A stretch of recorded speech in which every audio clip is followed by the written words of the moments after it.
If you like this video, please give it a thumbs up and hit the subscribe button as well as the bell to be notified of future videos.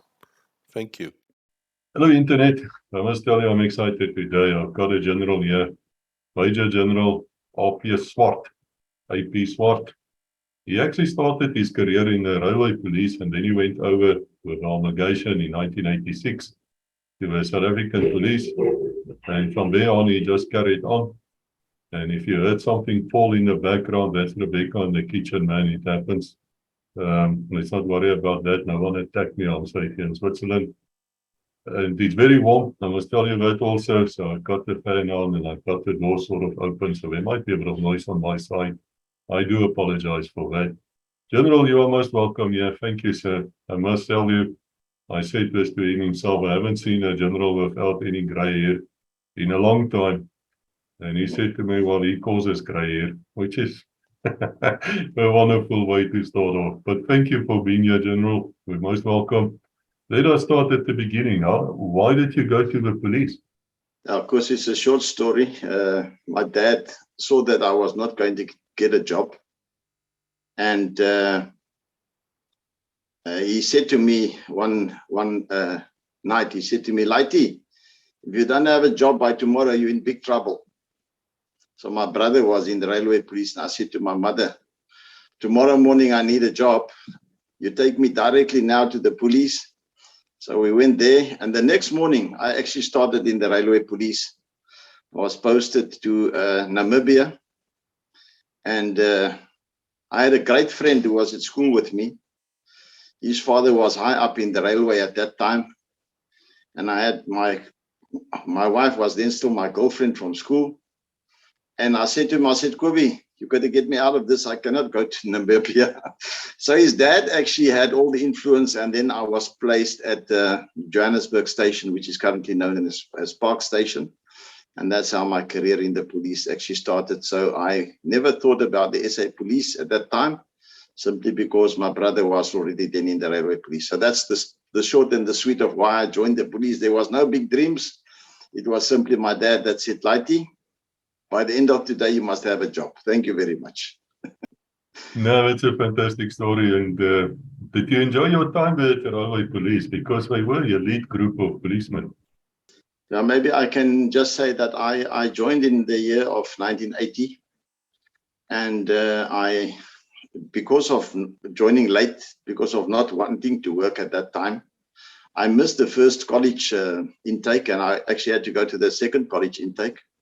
Directly after that, after college, I applied to be part of the task force, the railway police task force, and we did the process of selection shortly after college, and I then joined the task force. So yeah, I from that time on, in maybe, I'm not sure, of course, if you want me to continue, tell you a little bit of that. But what I can tell you is that shortly after I joined the police, I realized that, look, this laziness of yours, not studying, is going to cause you a big problem. In those years, the sergeants was all old men. I was a very young boy, and I had a mate, and the two of us, we actually studied. And in the early 81s, I then passed the sergeant exam. I think we were only two at the station at that time that passed it, because in those years, people did not easily pass those exams. I don't know if it was very difficult or whether they were more lazy than me to study. So I was actually a constable only for 8 months from after college. I passed the sergeant's exam, and I then said to the station commander, I said, look, I see that you've got some acting sergeants here. Are you aware that I'm their senior? He looked at me as if I'm mad. I said, yeah, I'm actually their senior. You're supposed to make me a sergeant. So he realized that I have him, because it was fact that in those years, the moment you pass the exam, you become the senior constable. So the next day I was placed in front of an evaluation committee, and the same day I was an acting sergeant. So I was an acting sergeant, and the same happened with all my other ranks. Before I before I could get to the other rank, I already passed the exam. So I was an acting warrant officer the day when I was made a sergeant. And before I became an officer, I was actually made a lieutenant and placed in charge of some serious duties in the East Rand, which relate to the unrest situations. And yeah, so I had that time that was my career path. And but on the other hand, yeah, the Railway Police was a fantastic institution. You know that in the Railway Police, there was one very fundamental difference between members of the Railway Police and any other member of the state. The simple truth is that when you worked for the Railway Police, you were working for a company that was making profit from passengers, either rail or transport. And it meant that service delivery to the customer was the most important part of your career development, to such a degree that if you were found to have ill-treated a member that was actually a customer, that was a dismissible offense. So for that reason, members of the Railway Police had that specific, very importance on service delivery. Service delivery to the people, service delivery was key because that's how it worked. And later on in my career, I found that it's a big difference, because people that work for the government and for the state, they never see that. It's not that. It seems as if it is a criteria that goes by, and that's not so important. So yes, the Railway Police learned me the issue of service delivery, making sure that people are happy with your services, making sure that your people is presentable, clean, neat, that your job is done, that you don't have leftover work for tomorrow, etc., etc. So that may be in short why I think the Railway Police was such a great institution, simply because there was no time for people that didn't do services to the customer. And apart from that, as I already indicated, I then joined the task force. I was very fortunate to have some great commanders there. People like Andre Olivier, who have been on your program previously, Flip Skutte, Ali Jooste. Those were my direct commanders. There was other commanders, but they were not so close to me specifically. But those three people was very close. And I think the courage that I had in my career to deal with situations, that other people would not have been able to do, must have stemmed from the background of the training that we received. Because there was no time that you would ever thought that, look, you couldn't do it, or that your friends or your colleagues was not going to be able to do it with you. So you had that absolute belief that I still, till this day, I still have that absolute belief that, look, this is doable, and that failing is not an option. So yeah, I think we received some very specific training, and we were mentally prepared to deal with situations. It was not just as if we were really taken through the mills, make sure that, that the guys that can't make it, they fell out. They simply didn't make it. So yeah, the Railway Police was a very important part of my career, because it's just a fact that, as I told you, that I went through the exams very quick. So in 1984, I passed the lieutenant exams 4 years after I've joined the police, and I was then supposed to then become an officer. In those years it was uncalled for to be young like that and you're an officer. There was very few of us, that actually got to that point. But one of the problems I had in life was that commanders, in a way, took me with them. So I had a commander at the Johannesburg station, a Colonel Reichert, And he was transferred to head office. And after officer's course, I found myself being placed at head office. So from this very operational environment where I had to deal with, station work, you can imagine in those days, I mean, we were just two on a train. You'll go into the deepest of the Sowetos, the Orlandos, the East Rand, the West Rand, just two, and you will arrest anyone on that train and take him with you and go and lock him up at the station. That's how it worked. There was no thought in our minds that we would not be accepted. And for one way or the other, the railway police was more accepted because we were able to go into those areas in those trains and go and do our job. And there was never one day an issue that we were not welcomed in that environment. But in fact is, I then went to head office, and shortly after I arrived in head office, General Duplessis, PM Duplessis, was then the Deputy National Commissioner. I don't know how he got hold of me. I think also through this very commander. His staff officer there was some problem, and I actually started to then work as his staff officer. So during the amalgamation of 1986, I actually worked then for the officer that was leading the process within the police, as the Deputy National Commissioner was then responsible for that. So that is the short and sweet of my career in the railway police. Yes, there's lots of stories that one can tell about it, but I think those are the important things, course, that I maybe must stick with in terms of saying that, yes, it was actually the building blocks on my career when it came to service delivery, respect to the customer, and also the will and the ability to deal with very, very difficult situations that later on in my career I had to deal with. And also, it gave me the platform to be an officer very young. So I, at the time of the amalgamation with the SAPS, I was an officer. You know, I didn't have to fight through the ranks. I was already an officer, yes. So yeah, that is the short and the sweet of that part of it. Of course, I'm not sure if you wanted some other details, but yes, I think that's the importance for me. But I have one question for you at this stage, General, if you don't mind.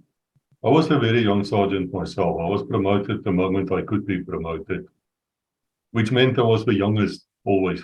Did that have any effect on you? Because it certainly worked for me. I did feel the pressure from the older constables. Of course, I said to you that maybe my problem was I used to give people gray hair. So I was this little bit of a difficult customer when I was at that age. You know, I was a South African wrestling champion.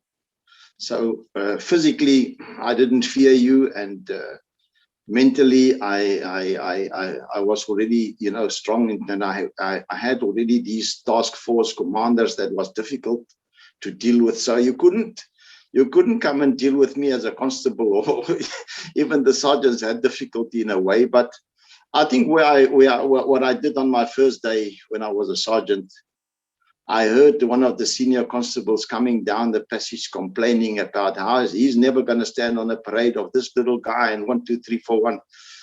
And as the parade took place, you know, in those days there was a proper parade inspection, and I looked at him. I said, "My man, you better go cut your hair. You can't come and work on my parade you can't come and work on my shift like this." So I sent him packing. I sent him home to go and cut his hair. And that was the end of it. So thereafter, no one took chances. So I never had that problem again. Yeah. May I ask about the special task forces before we go on? Andre did speak to about it. Colonel Andre Olivier. We are getting some other members as well. I believe Hein Crocker is coming as well at some stage.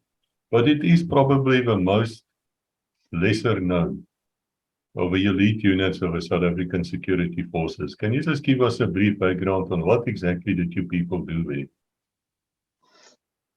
Yeah, I think, of course, it was never something that was much, you know, advertised. But there are those people like Jock and like Hein. Those are the senior members. I found them people. There's some more other guys as well. They know more than me. But let me tell you the fact.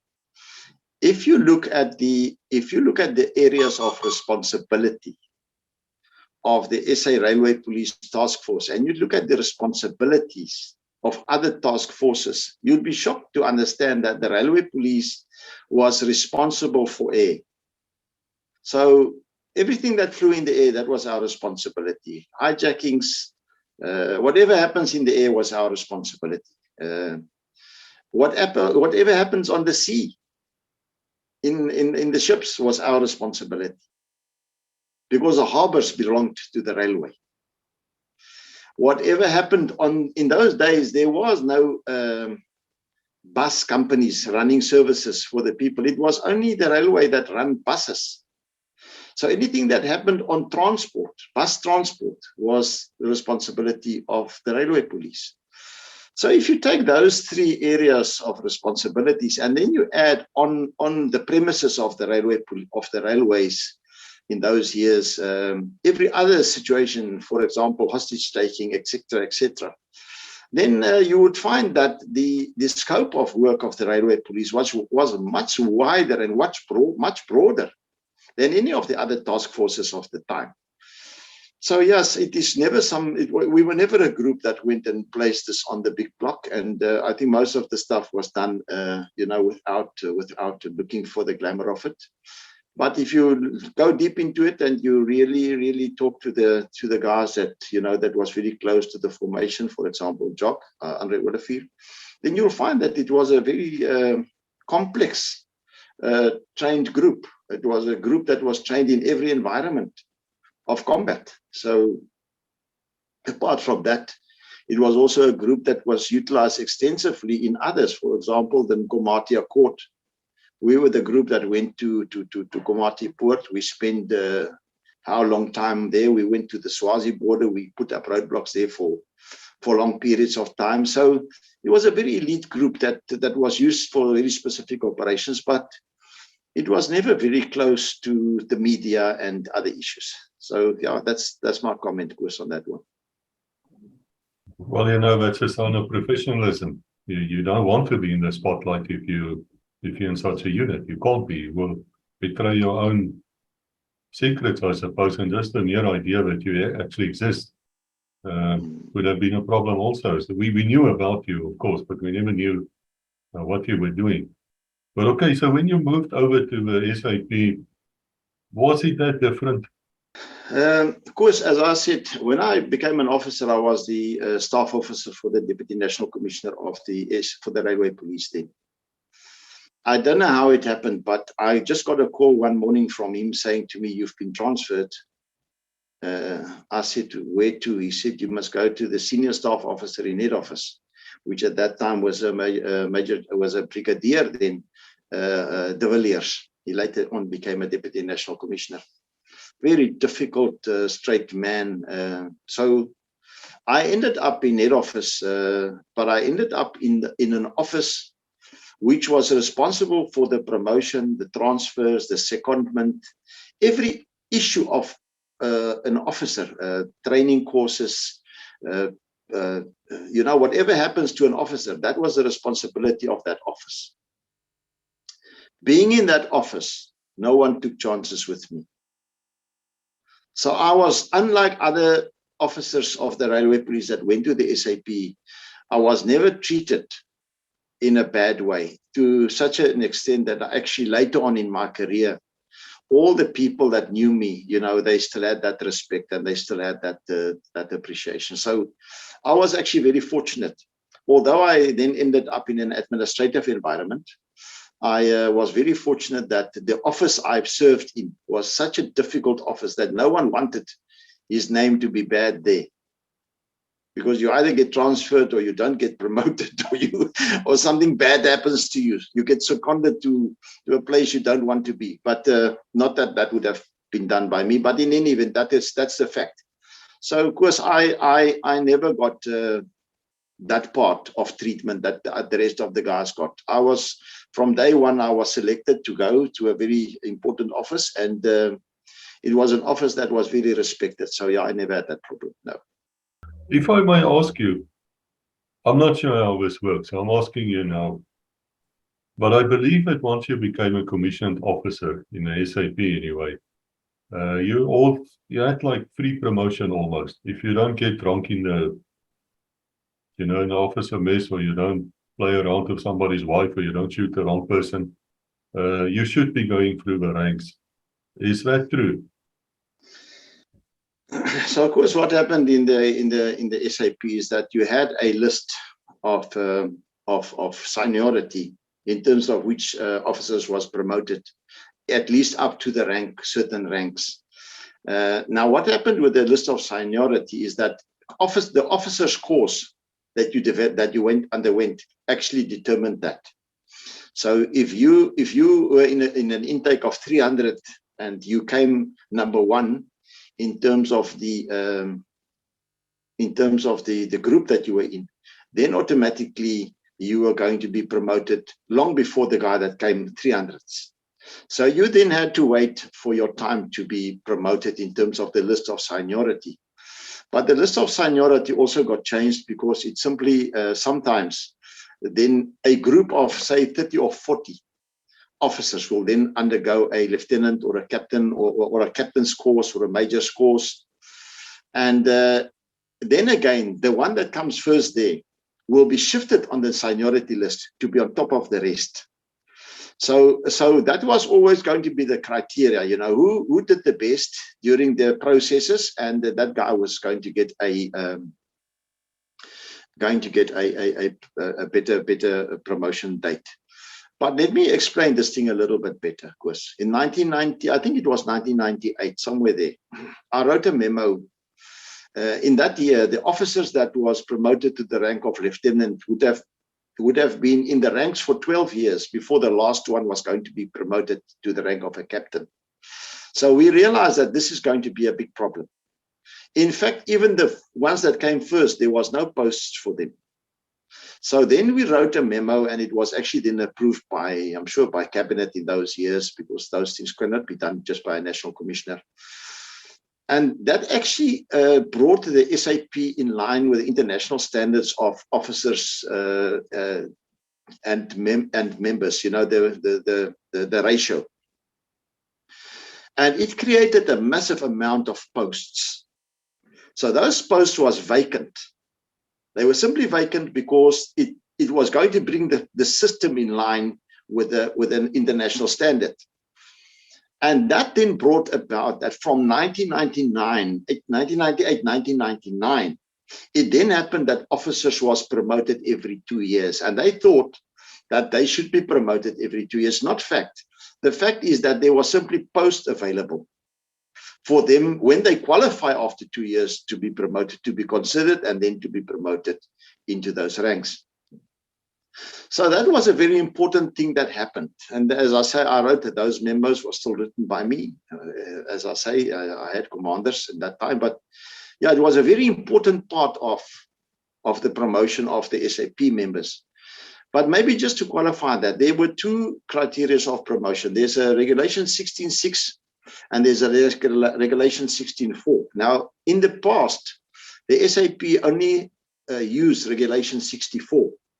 Now, Regulation 16.4 was based on the fact that you first had to obtain a relevant qualification, and thereafter you went through the selection process of courses and whatever. Regulation 16.6 is based on years of service. And that is a problem, because what then happened after, in the later years, is that the police then started to use only Regulation 16.6. So currently, they're only using Regulation 16.6, which meant that lots of members who actually have got the qualifications now is still sitting in ranks that they should have not have been in, simply because the members with long service is now promoted. For officers to be promoted to the next rank, there was promotional committees that was set up. So as a secretary of the promotional committee, you will be given a chairman and a committee of people that you'll have to go and present the candidates to. And then they will decide to promote or not to promote. But to be promoted to any officer's rank from a lieutenant up, all the chairpersons was lieutenant generals, Lieutenant General Loki Malan, Bart Wandrag, Johan Swart, Leroux Stemmet. I can mention all of them. So those were the people that I used to work with very close and directly with as a secretary of the promotion board. The problem that you currently have is that the promotion panels consists of people with colonel, brigadier, yes, in some cases where senior officers, it will be the provincial commissioner, which is a lieutenant general. But the whole promotion process has been made in those days to be promoted to an officer. You knew that this guy is in full consideration to be, but it was not so simple, because the process did not involve you going to present your case and then the guy that can present himself the best, he's the best talker, wins it. No. Your career history is placed in front of these people. All your misconducts, your abuse of leave, your abuse of sick leave, your track record, where did you serve, what did you do, what is your commander? Your commander would write a report and say that, look, this guy is actually a problem. He's not, this is the story about him. Or this is a great guy. And but in the earlier years, promotion was decided by very senior officers of the police, and that made a very important part of life in the police. For example, those generals, and I learned a lot from that, and I actually practiced it. Those generals knew every officer in the police, because every time these people are promoted, all the facts about everyone is presented to them. So they would know that in that place there's so-and-so. This is his qualities. This is what. We're currently, I don't think that we really have that ability anymore, where we can say that, look, we know all the people, because that process has been taken to another level. Yes, let us agree that in those days with the SAP, there was very few officers. And today it will be impossible to do that. I mean, it will just be an impossible job to do. But it is actually something that got lost that was very important, course, the knowledge of the member, the knowledge of the officer. The national commissioner, there will be a presentation made to him with all these candidates, and each one will be explained. Why this one? Why not this one? Why this one? What is... Yeah, so I think, course, that's an important part against what was and what is currently. I think it's also an important issue to understand, that the old commanders was better in identifying the better new coming commanders and developing them. Now it's like they just arrive, they just arrive. It's not so simple anymore. Yeah, and we can talk a lot about that. But that was the promotion process, because I hope I've explained that one a little bit to you. I have another question for you, sir. Well, I'm really glad we have you here, because we try at Legacy to dispel the myths and the lies and the nonsense which are out there. But at some stage, the police, the SAP, then changed from the paramilitary ranks to civilian. And I think the sergeant stayed, but they were superintendents and all sorts of things which are very alien to the African culture, I would say, in police terms now. Was that experiment a good thing or a bad thing? Of course, I lost you a little bit there, but I think I've followed you enough to answer your question. It was a very bad thing that happened, to such a degree that in the years when it did happen, I had serious problems with buses and taxis on the Lesotho border fighting with each other. And I was then a superintendent, which was a colonel. And so whilst I one day dealt with one of these bus companies, big owners, because remember, they force their way onto routes any way they wish. And I used to deal with them properly. So this guy said to me, he said, man, you see, superintendent, Let me tell you, a superintendent, that is the person that I actually employed in my bus company. Don't come and tell me what a big boss you are. So if you're a superintendent, you're just someone that I could have just as well employed in my bus company. So the respect for the rank was a big problem. I mean, yes, the police should not be a military institution with all the military values in terms, but discipline and the rank structure is not negotiable.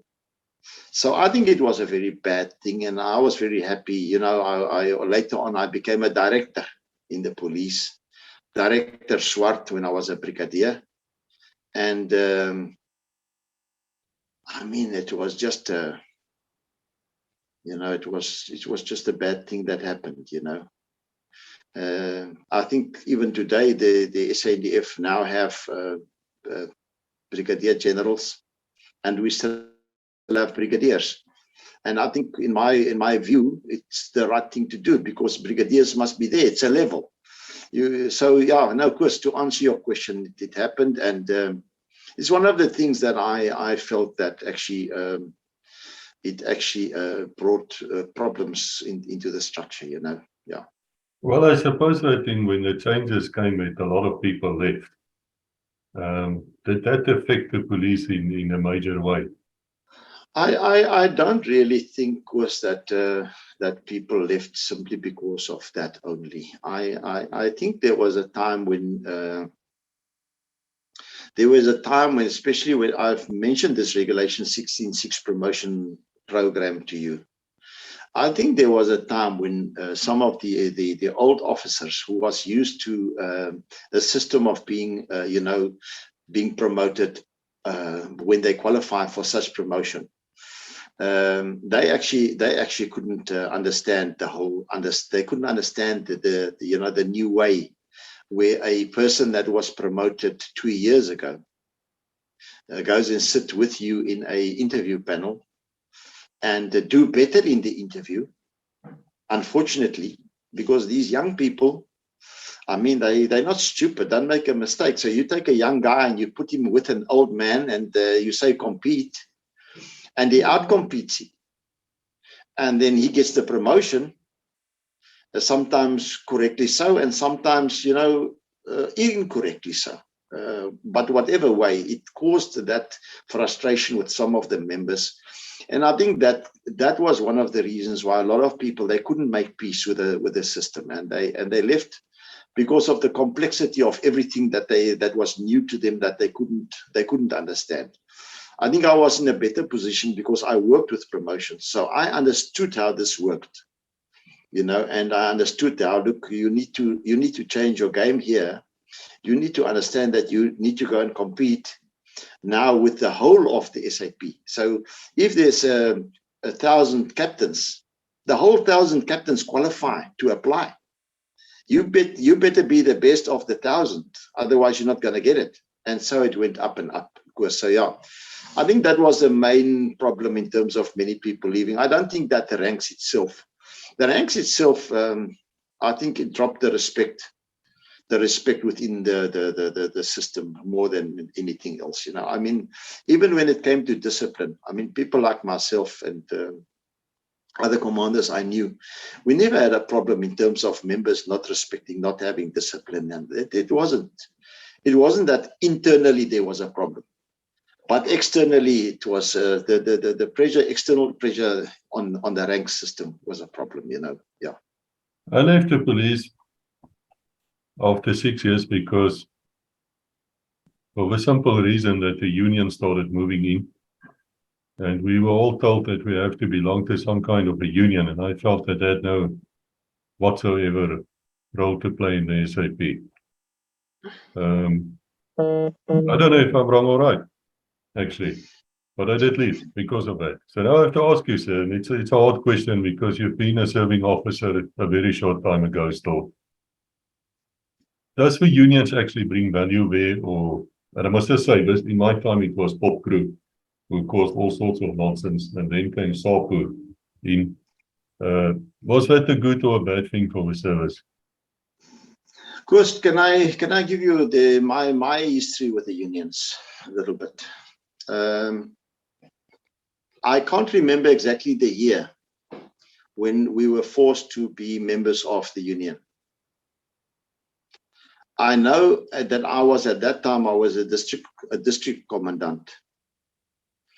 And I then objected, and I wrote a letter to head office. And I said to them that, look, I don't see how can I be a commander and I, as a commander, have to forced to belong to a certain union. Because what about the members of the other union?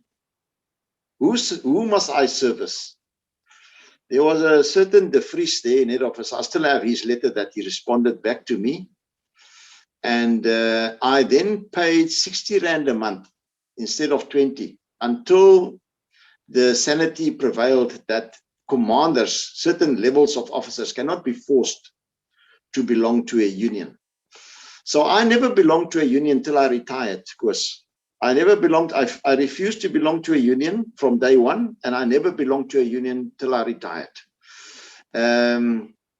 Whether the unions is a good or a bad thing, I think it's not a bad thing. I think it's a good thing if it's done in a correct way.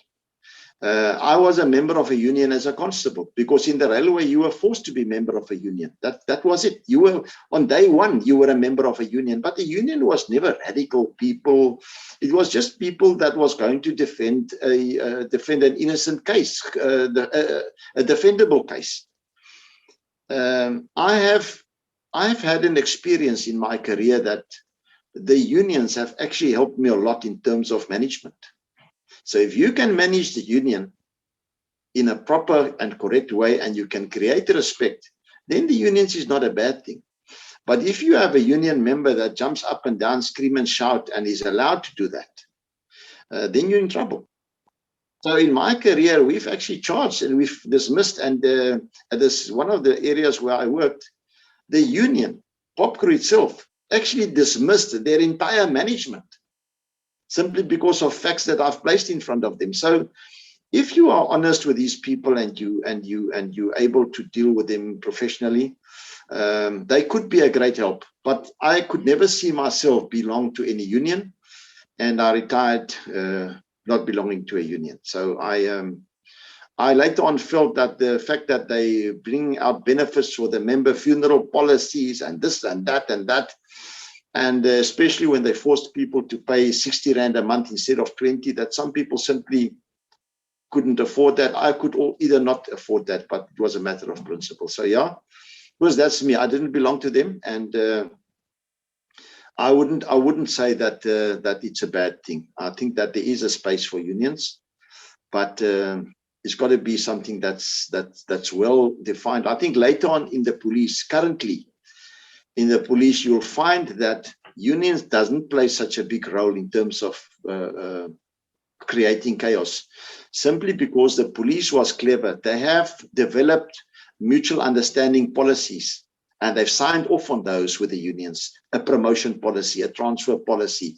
So whatever stays within the limits of that policy is easily to agree upon. It's not an issue. So once it goes to legal services, they simply look at what is the facts, what is the criteria, and then stop it. So yes, I think they had a role to play. But I'm sorry, I couldn't find myself to belong to one of them, of course. Yeah. I want to say to the people listening here that being a policeman is a dreadful responsibility. If you think about it, you take the guy, he's 18 years old or whatever, he comes from a colleges, and you let him loose. I recall being 18 years old and out of a college, night duty, place called King Williamstown, being the only white constable on duty. I'm like now in charge. Yes, there are black constables who's 10 times more experienced, but that's the way it was those days. And you've got a van, and there you go. Whatever is going to happen in that area, in that district, is going to be your problem. And you have all that responsibility upon you. And we used to say that whether you shoot somebody or not shoot somebody is a matter of deciding within a second. It's that quick sometimes. But the courts have all the time in the damn world to decide whether you're right or wrong. Now, that's a good system. There's nothing wrong with that. I want to stress it. You don't want a police which can go wild and amok and start shooting people. But I often felt sorry for the senior officers like yourself, sir. Because I stood there watching you people trying to deal with the riots, you're trying to deal with the families, you're trying to deal with everything. And if I say trying to deal, I mean like in the progress of a process of dealing. It's not that you couldn't, you did. Which is why I was surprised not to see grey hair on your head. Because I've seen some colonels become grey overnight during the riots. It was very violent. And there's a dreadful responsibility on a commander. So I wonder if you can tell us, I know that you were there at Lesotho French, around that border, you were a senior officer by now, and all sorts of things started happening, and everything comes down to you. Everything comes back to the commander. How do you deal with that? What happened in that time? Of course, in 1992, I then went to the officer in charge of myself. It was a Lieutenant General Stemmet then. And I said to him, look, man, I have to leave head office. He said, Blackie, but why do you want to leave head office? General Basie Smith actually said to me, Blackie, why do you want to leave? You're doing a great job here. I said, General, I'm sitting on the promotion panel. I know what you guys say about people. There will be a day when you will say, Blackie is a very good guy, but what can we do with him now? I said, you must allow me space to go. And Stemmer then said to me, okay, you can go there to Bester and go and decide where you want to go to. So my father was farming in the Brandfort area. And I said, look, I want to come closer to the farm, but I wouldn't want to go, too close. I want to go more into the operational environment, back to the operational environment. So I was placed at Lady Brand as actually the third in charge. Now, when I was placed at Lady Brand on the first week when I was there, I never met the then district commissioner, the district commandant, because he was then already going to leave the service. And within a month or two, it so happened that the then second in charge was transferred. And I as a major, then sat in a full colonel post with no operational experience outside in terms of the SAP. Remember, as a railway policeman, I went straight to head office. So I never one day served on a station in the SAP. I never one day worked in a district. I only know head office. But head office makes you clever because you know all the admin. So if you can do admin, you can do anything. And so it was very difficult. And I had this history of operational background that I had from the old railway police. So it wasn't as if I was lost. But in those days, I found myself then as a district commandant, acting district commandant of Lady Brand. And I remember full colonels arriving there. I see them for a day and they're gone. And they said they're not going there. I served in that post until I became a lieutenant colonel. And they then actually reduced the post from the rank of a full colonel to a lieutenant colonel to accommodate me so that no one else gets appointed. But in those days, I think if you look at that Lady Brand area now, you take Vicksburg and Lady Brand, I think there's either generals or brigadiers in charge of the stations. And then the magnitude of officers that serve under them. But in those years, we were only 5 officers in total. That includes 2 station commanders, one at Vicksburg, one at 3. 3, yeah. One at Vicksburg, one at Lady Brand, and one at Windburg. The rest was all warrant officers, sergeants, and constables. That was actually or sergeants. That was actually station commanders. So I was left there as a major with 5 officers. So yeah, it was a difficult time, of course. In my first week there, the attacks across the Lesotho border was started. They shot a young girl in Vicksburg. I don't want to go into the detail of the names of people. One night, and they shot her dead, and thereafter it started. I actually kept the book of all the attacks, the APLA attacks, the media, all the media printouts that was made. So, and it continued for quite a long period of time.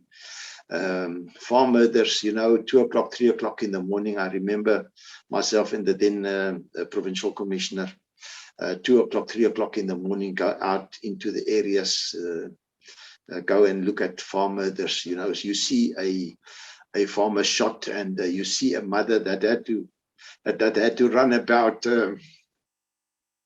kilometer, 2 kilometers in the night because she cannot start a vehicle. You see a child with a 5-year-old girl.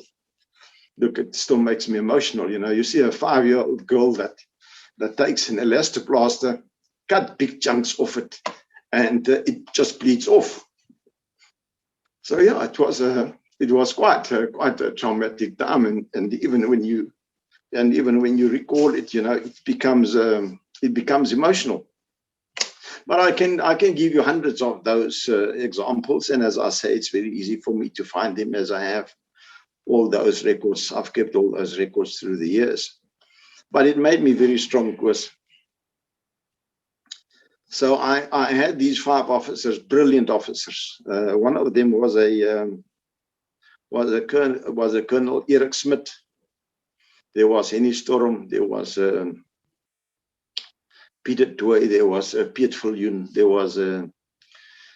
was Barry. There was people there that could do the job. And at that time, the Vicksburg area was actually one of the most affected areas, down also to Hobbehouse, up to Fourisburg. So we had to sit down as a group, and we had to operationalize the environment, you know. And what actually happened is that we formed bases every 2 kilometers on that Lesotho border. We developed our own base, not done by head office, not done by 10 units. That was the district commandants groups. Our members stayed there 24 hours. We manned those posts. We built them up, sandbagged them, and protected them. And so all the areas where people could cross, we actually covered them. And then we had a great relationship. There was a Colonel Rousseau at Group 36. I had a great relationship always with the SANDF. So all of that we did together with them. You know, it was, and in those days, we had just had a wonderful relationship. So yeah, we went to the community. We went to the co-ops. We actually bought 2 microlights. We trained our own. We trained our own pilots. We flew that Lesotho border every morning and every night with our own microlights. We had horses in Fourisburg, in Vicksburg, in Ladybrand, and in Hophouse. We had horses that was donated by the community. We had reservists. We patrolled that border with our own horses, fed by the farmers. We never had to buy one bag of food for them. It was done for us. And in that year, in those years, the station commander then at Vicksburg was actually then acknowledged by the town as the institution that made the biggest difference in the well-being of the town. So the police was well respected in terms of what they did, how we did it. And so the acknowledgement was there, you know.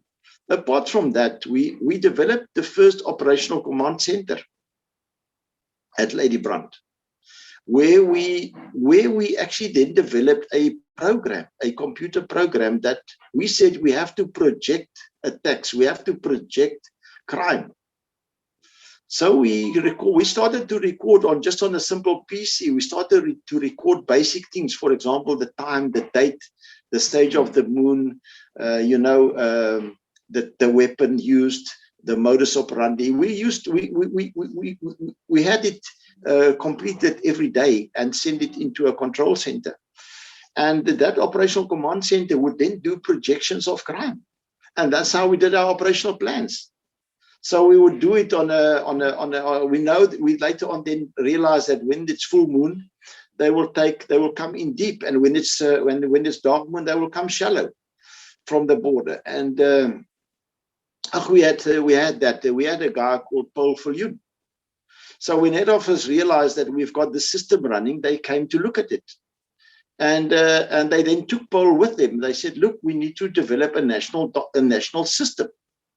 And that is where the current SCARE system came from, where you're actually able to project crime.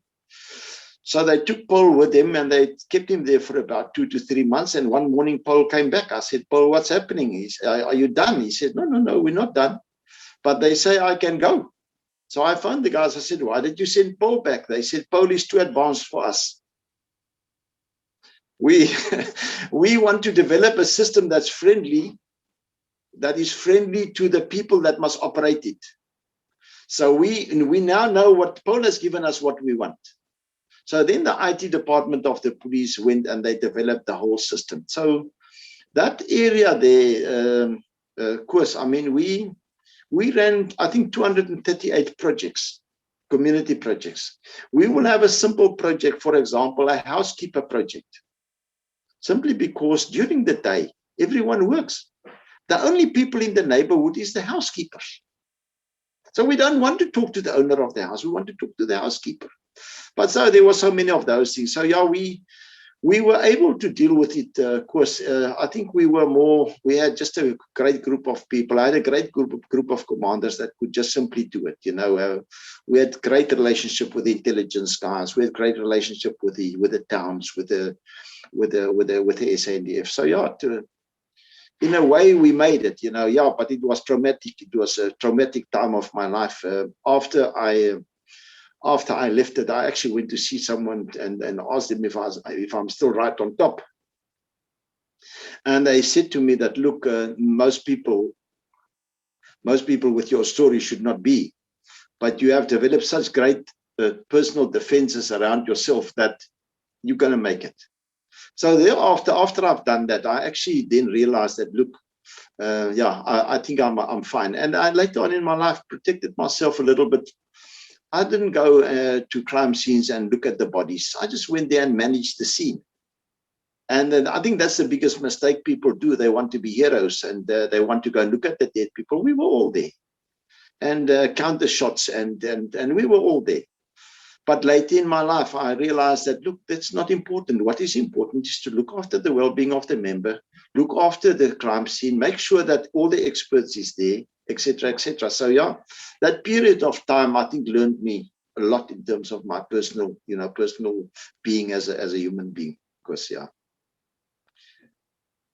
I need to ask you a very difficult question, sir.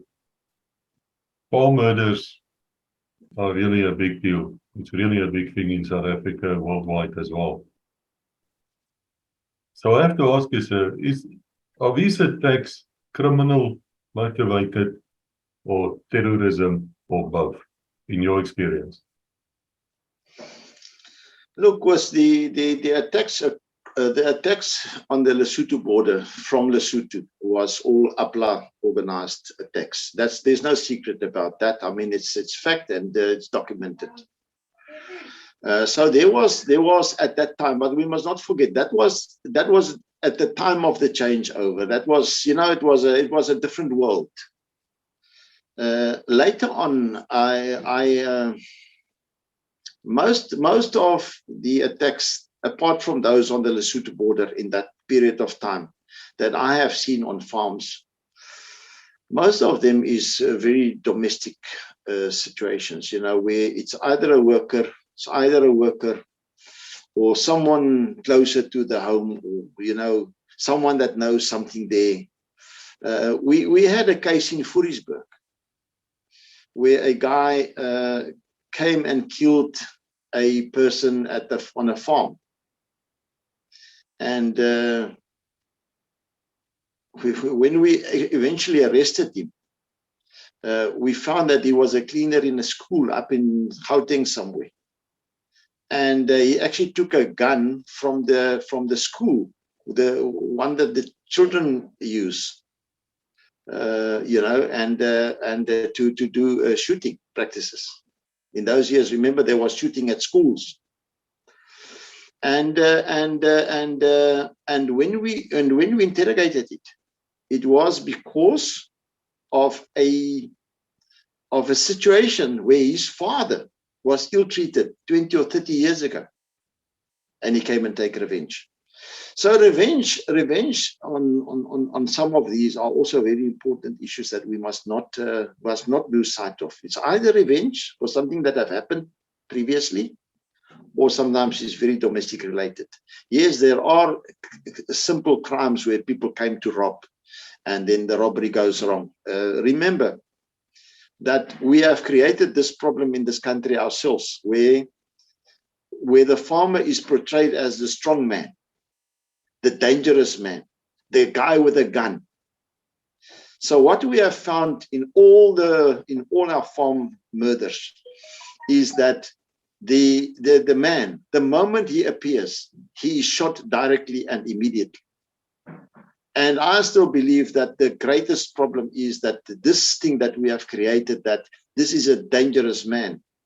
If you can't confront him, you can't, the moment you see him, the moment he sees you, he's going to deal with you. You've got to take him out. So that is, I think, one of the biggest problems why these attacks on farms is so violent and brutal, is that at the end of the day is that we have created this thing, I'm not against it, that you teach your child to use a firearm in self-defense, or you teach your wife.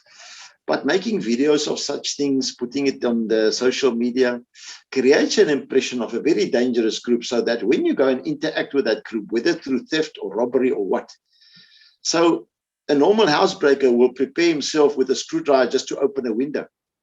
A housebreaker that wants to go and break into a farm will prepare himself by taking a gun with. And that's the difference, Chris, in my view. I have to say, I'm not sure how we can turn this around. This is a fantastic view. I've never heard it before. Thank you for that. I have to ask you about the perpetrators, the ones who's committing the crime. Are they normally locals, or do they come from the city to attack a farm? And if so, do they have inside help? Because in my experience, most of the farm murders were solved. Remember that the police solving rate of farm murders is very, very high. I can't really recall any farm murder in my time that wasn't solved.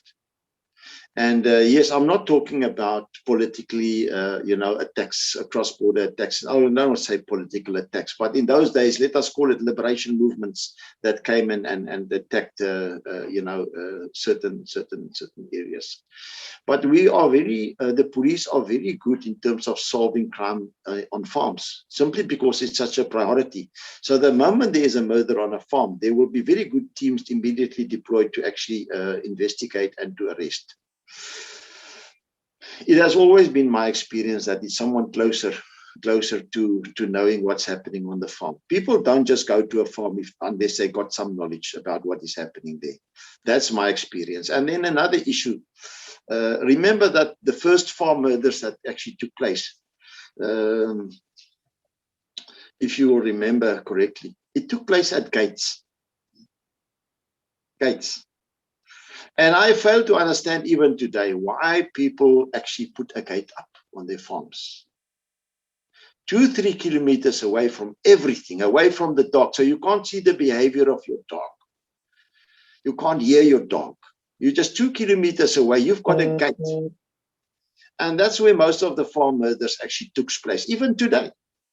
So that's where people are at their most vulnerable, and that is where most of the time they will take out, especially if the husband or the man is thought to be dangerous. That's where they will take him out. So I think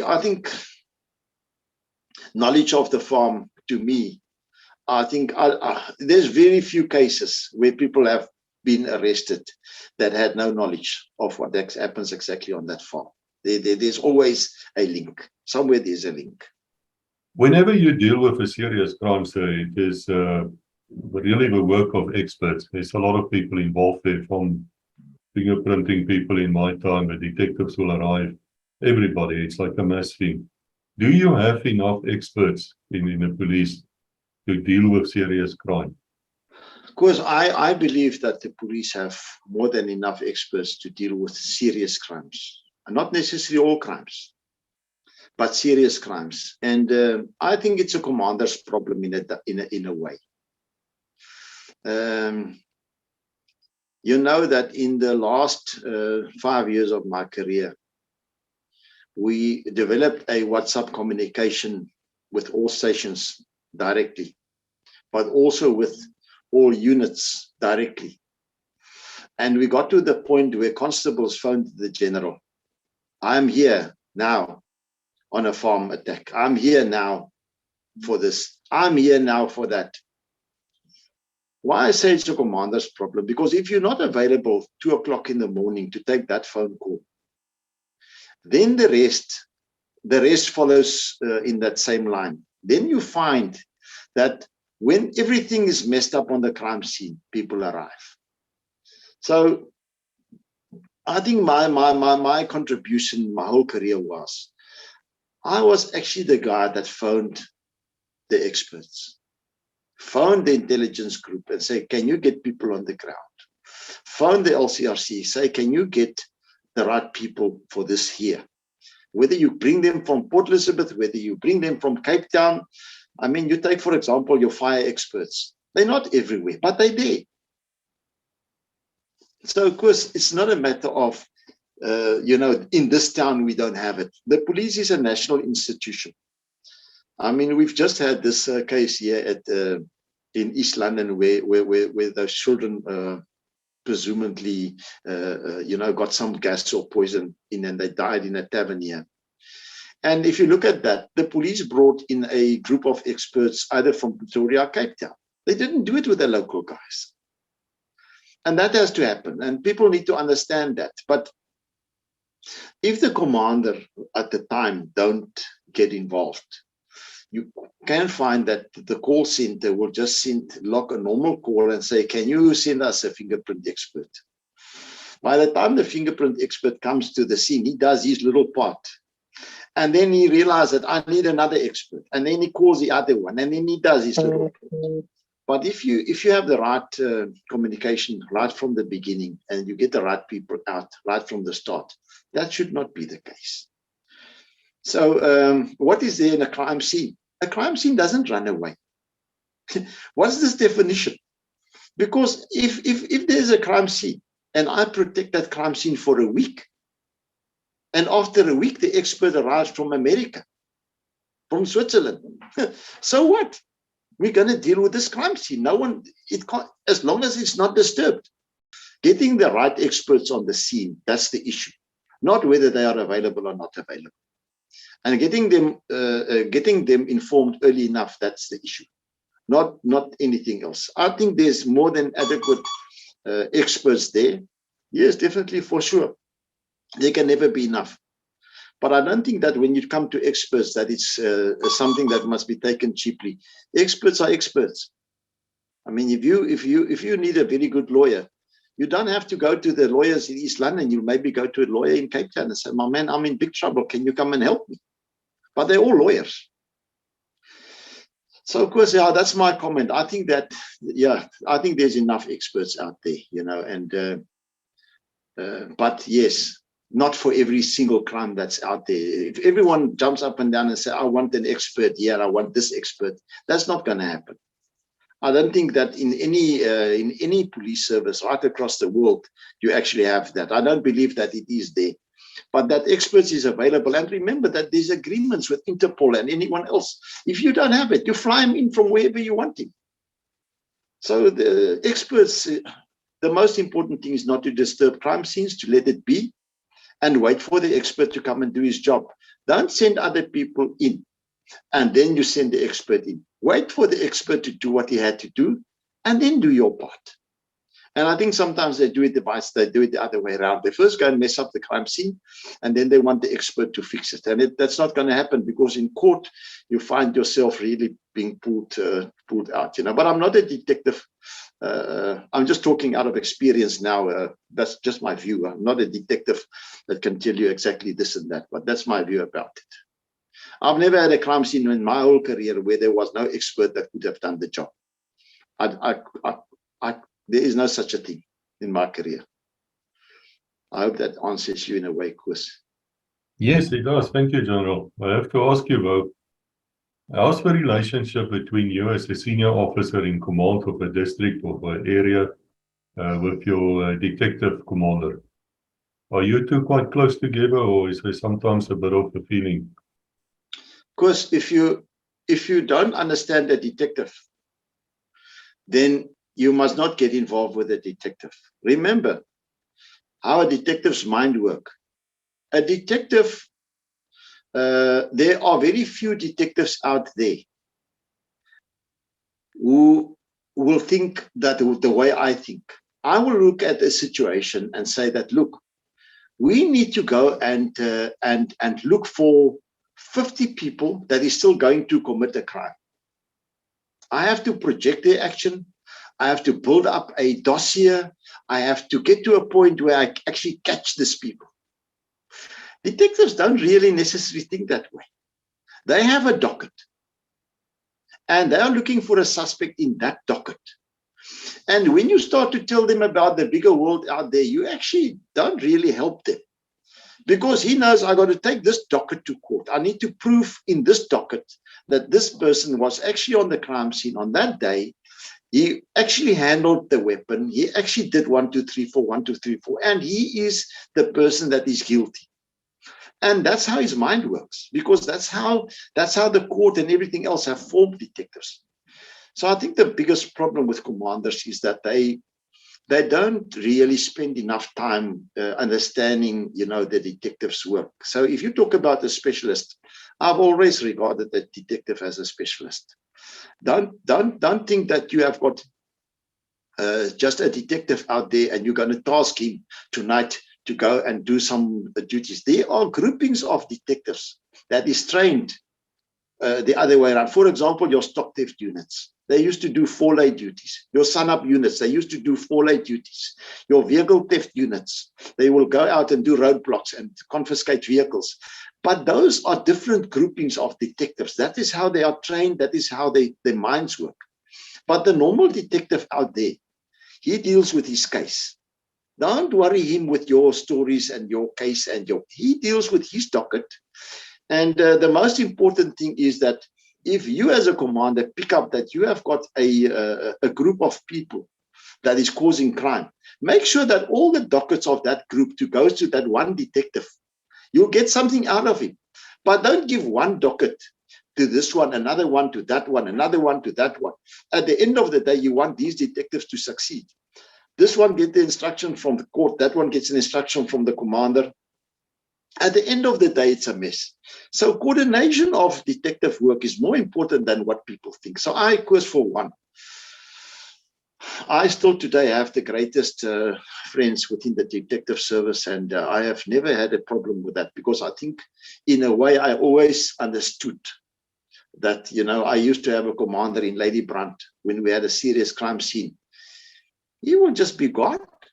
He will be gone for 2 weeks. You don't see him. You don't hear about him. But when he comes back with his suspect. That's what he was busy with. He was busy with this one docket. Don't worry him about your stories and you're going to have a seminar and you're going to have this meeting. No, he's not interested. He's looking for his one suspect. That's what he wants. So I'm not sure if I've answered you, but that is my view. And because I had that view of the detectives, I've never had a problem with them, because I even today, I had the greatest friends within, the same goes for the intelligence community. I've had the best friends even there till today. I've never had one quarrel, one day in my life with a detective or any of those specialist environments, simply because I think I understood how their minds work. Their minds work in a certain way, and you can't change it. That's how it works. Well, that makes a lot of sense to me. But I wonder, how would the relationship be with these private security companies? Because South Africa is probably the place where they grow the fastest growing companies in the country, with the security companies doing their call-outs, alarms, that type of thing. How's the relationship between them and the SAPS? I think, of course, it will be determined by actually what is the aim of the person. We have found that some of these companies would rubbish police to a point of their own benefit, because if the police look bad, they will get more business. That's what they want. They want the police to fail, because that's happiness for them, because it will force you to actually make use of their services. So that's the one scenario, and I used to deal with those poor people very ruthlessly, and made no secret of it that I don't appreciate or like them. On the other hand, of course, I must be honest with you, there are some of these private investigators that's doing a great job. I mean, I've got especially some of the old policemen that went into that industry.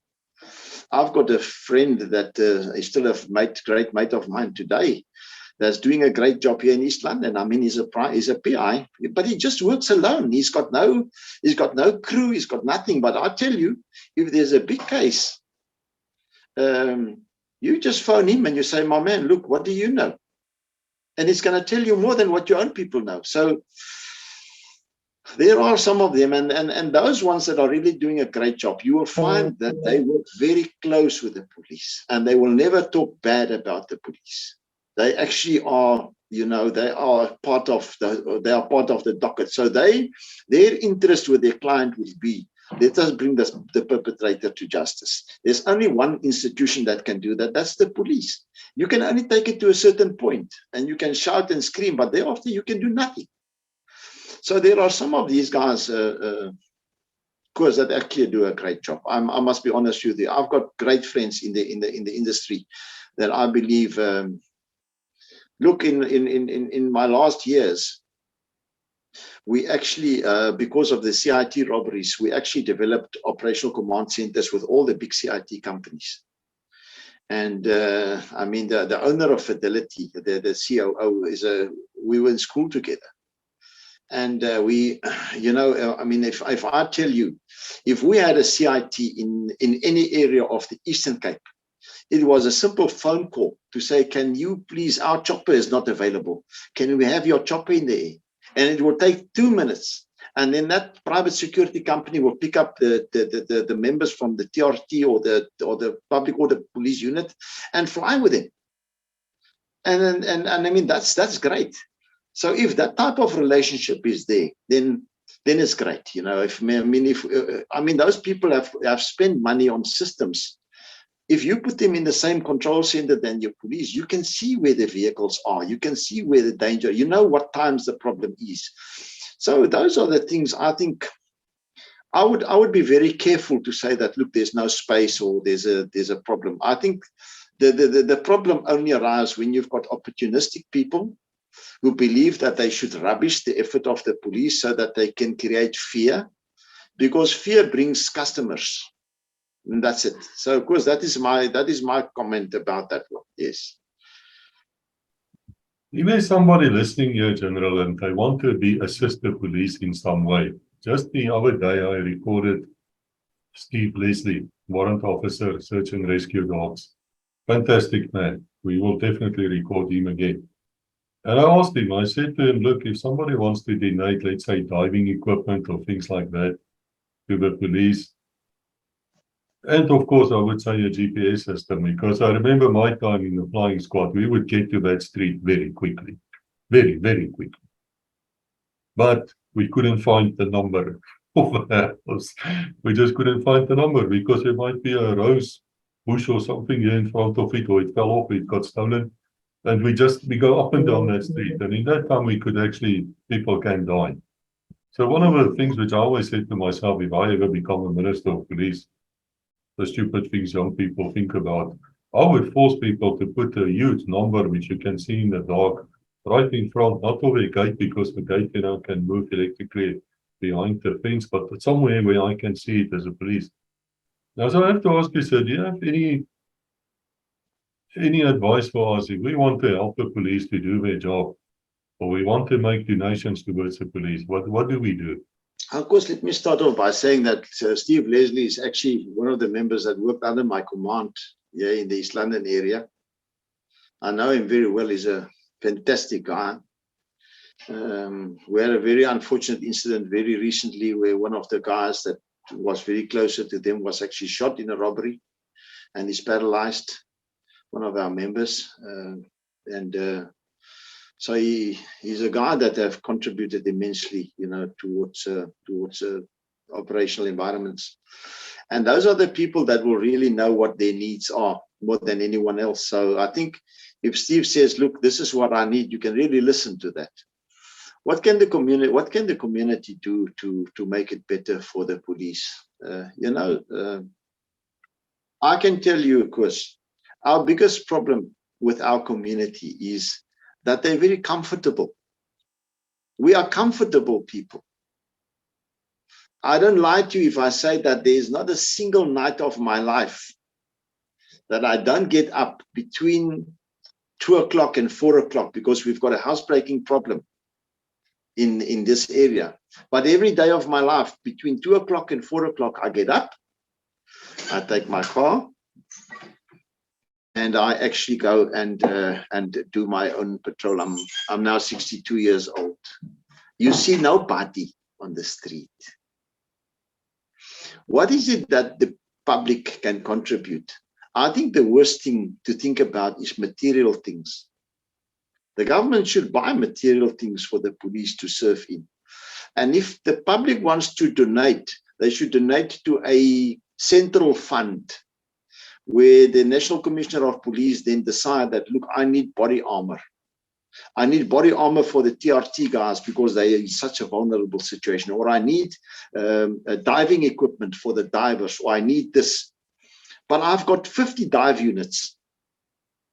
So what normally happens is that you have this one great commander, and I've been there, and you are able to motivate your people, and they buy you 2 microlights. And I've done it. We've done it. Not just me. I mean, the commanders under me. So it's very easy. Here in East London, Daimler Chrysler in the early 2000s gave me 250,000 rand, and I bought CCTV cameras that I could go and put up everywhere. So some people can do that, but it doesn't really help. It should go to a central fund. It should be better managed. There should be experts that includes the community in that committee that says that, look, let us decide with the National Commissioner of Police and his clever people, what should we do with this money? What should we do? What material things should we buy? Because I don't think, Koos, that if you come and you go to an individual police station, you say to the CPF, we want 500 rand for this and that. And it actually brings a problem because you end up being a beggar. The police goes around and look for this tonight. I must be honest with you, it makes me cross. But let it go to a central fund if it's a material thing. But I'm telling you, if we were not so comfortable as a community, what is it?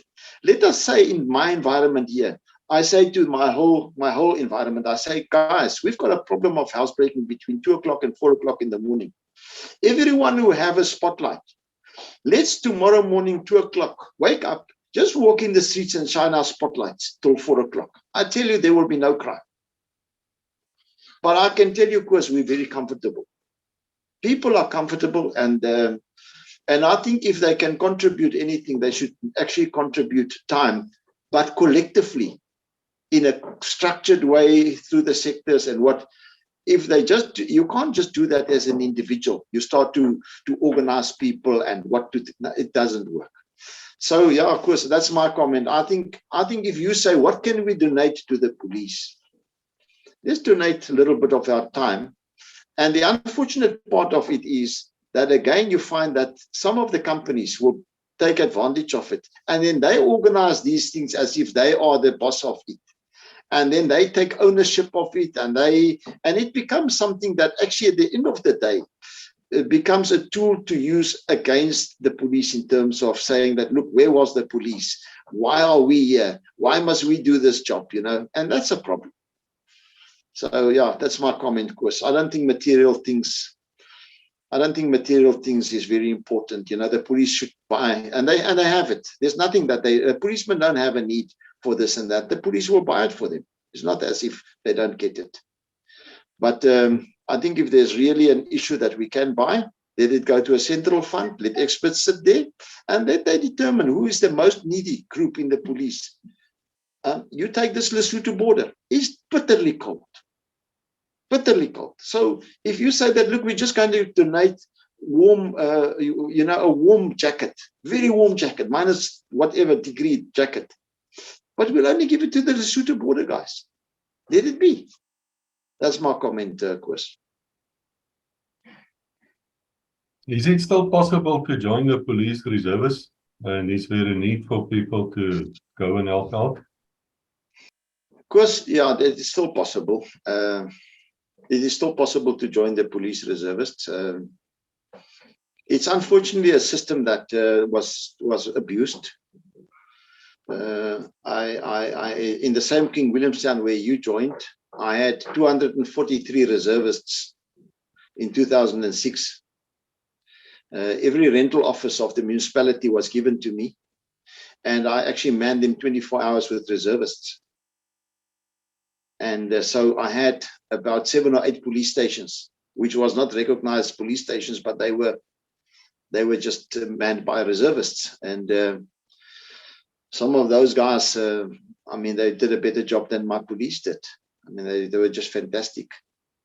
There's a reservist currently in Queenstown. If I want to know what crime happened in that area, I phone him. He's brilliant. He's a teacher. He's brilliant. He's better than anyone else. And he's a warrant officer in the reserve. So he's not regarded as a teacher. He's regarded as a warrant officer.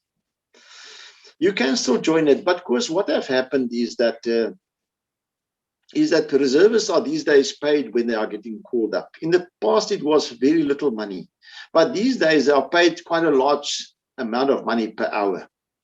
So what have happened is that because of that system, to call up reserves, it has become such an expensive program that provincial commissioners will be given a budget every year. And then in line with that budget, they can, for certain duties, they can call up certain amounts of reservists. So, for example, if you have a soccer World Cup game, and then you need a lot of members, so those reservists are not necessarily always called up to work in their communities for that money. They will be called up to work in big events, you know, where massive amounts of numbers of people is needed. National elections, local government elections, those type of things. So that eats into the budget of the reservists. And I would love to say that, look, reservists should be called up for something else. I can maybe give you some. Before I retired, I was instructed by the National Commissioner to develop a concept of traditional policing.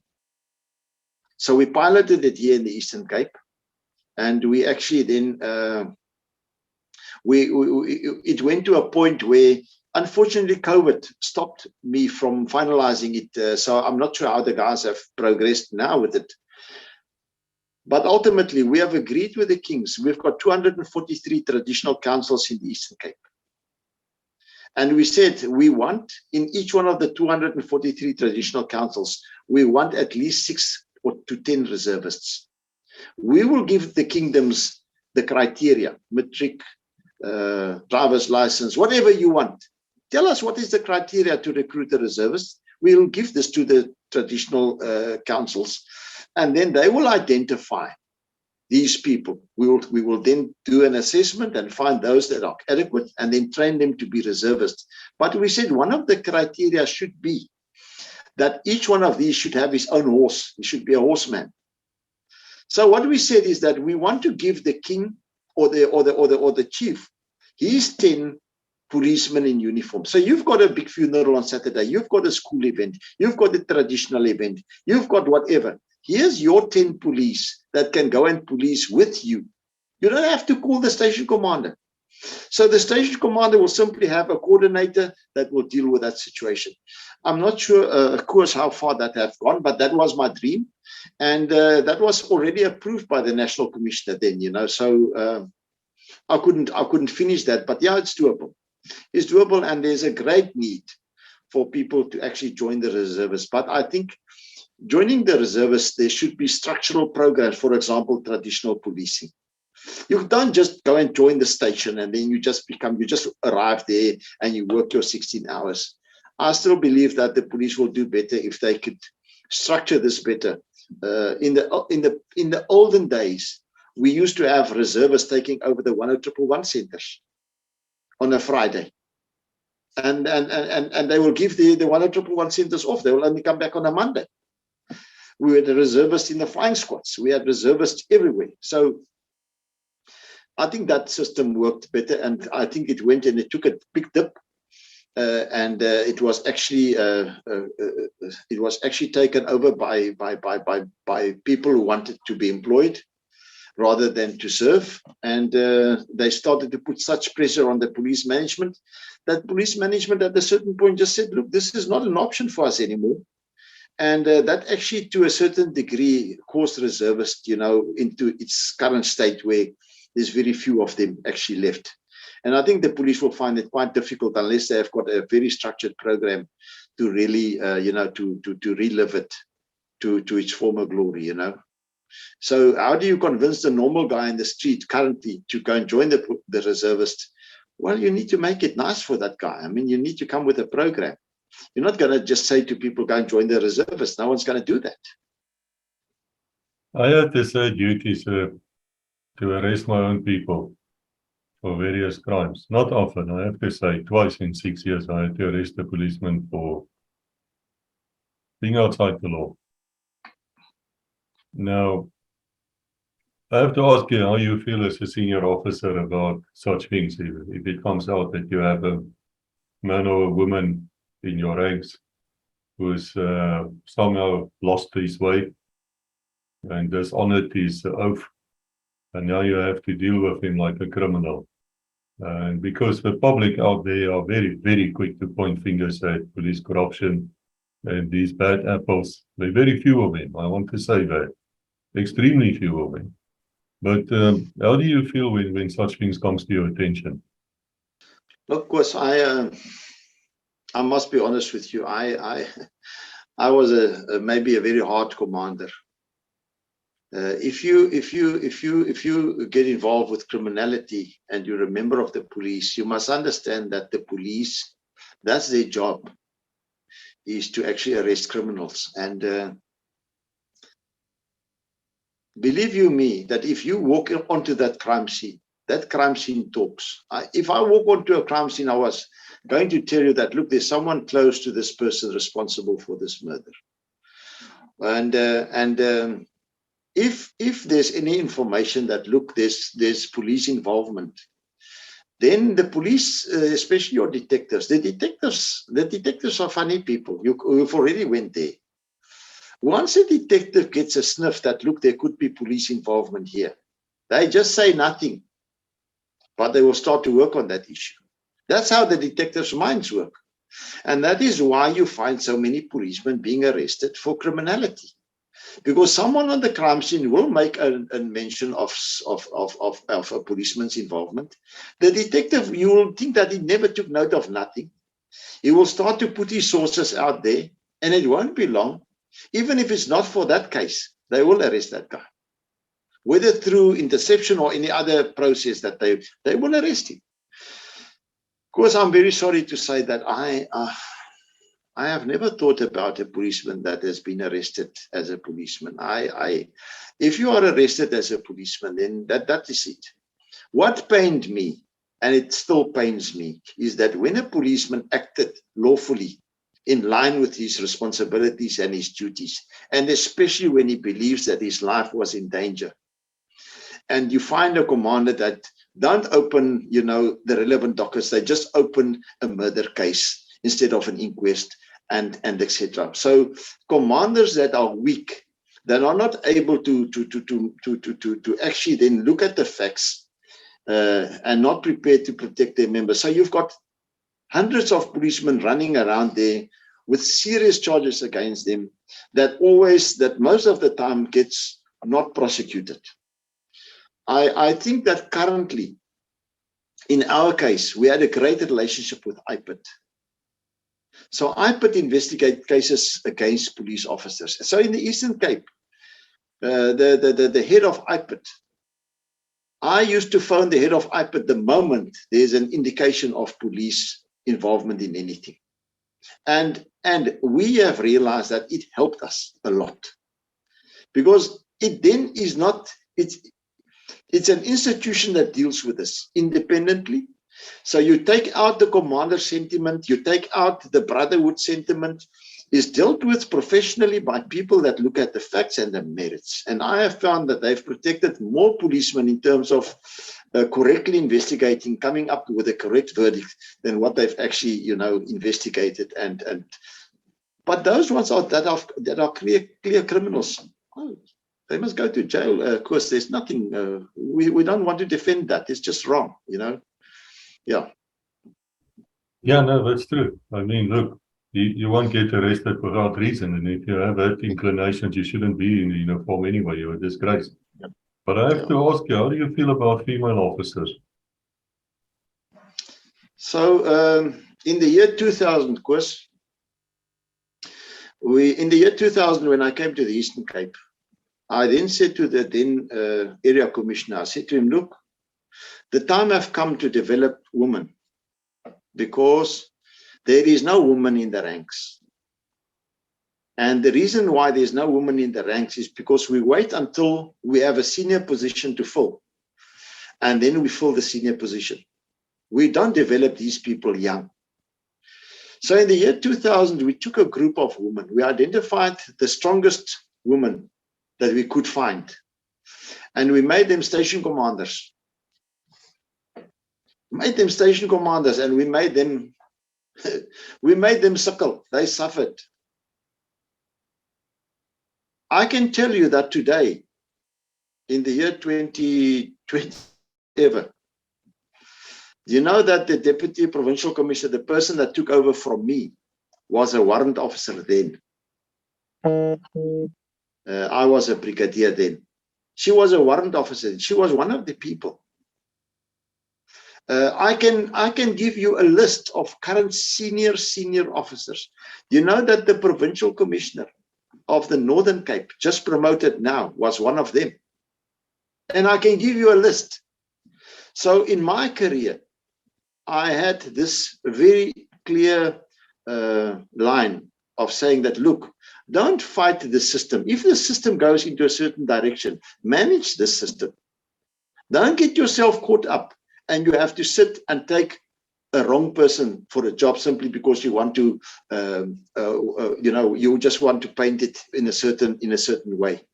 So of course, for the last 20 years of my life, I made an effort to identify and develop the correct woman to take over certain jobs.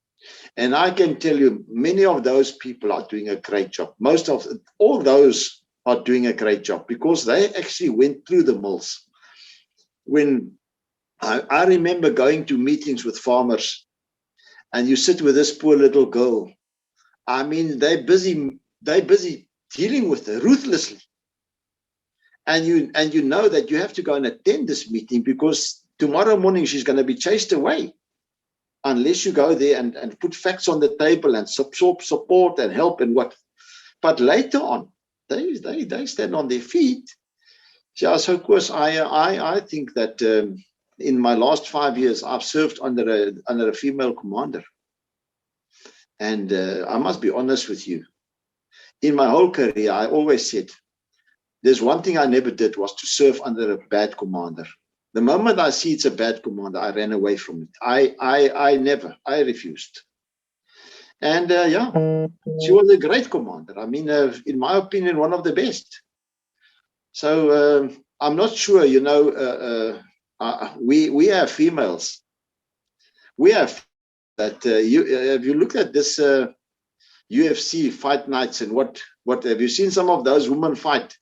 Do you think that you and me can go and stand against those women? They'll kick my head off. So some of these female commanders are really strong commanders. They go to the worst and they deal with the worst. So I have no problem with them, of course. Yes, same as with the men. There is some of them that's not supposed to be there, but there's a lot of them that's supposed to be there. That's my opinion. I have to agree with you, but I've seen them doing remarkable things. Swinging, dog handlers, you name it, they were there. I interviewed one of your task force snipers the other day, Colonel Imberentia Williamson. That will also come out, or probably out already by the time we broadcast this. Maybe just there, you know that Imberentia and me, we are from the same group. We have a long relationship. We actually studied together. We were officers together. We came a long, long way. What a great person, Emerentia. Yeah, she's that's good to hear. Yeah. Yeah, she's brilliant. We really enjoyed her conversation. We had some problems with the internet. It tried to kill us, but we did do it. And fantastic woman. She said also she'll bring us een van die kinderbeskermingseenheid bevelvoerder. I don't know what's that in English. Child protection. Yeah, because we need to. The people listening here need to understand that the police is one massive organization. And even if you think nothing is happening and you just see the guy driving around there, there's a lot of things happening behind the scenes which you don't know about. We should always remember that. But I have to ask you the last question. If you look back on your career, which stretched decades, do you have any advice for somebody perhaps who wants to join the police? Yeah, what is the definition of, look, firstly, your dad have to tell you you need to have a job by 4 o'clock this afternoon. Then you go join. But I had, in my life, I had a very few rules that governed me, course. Number one, you must be a great supporter of your commander.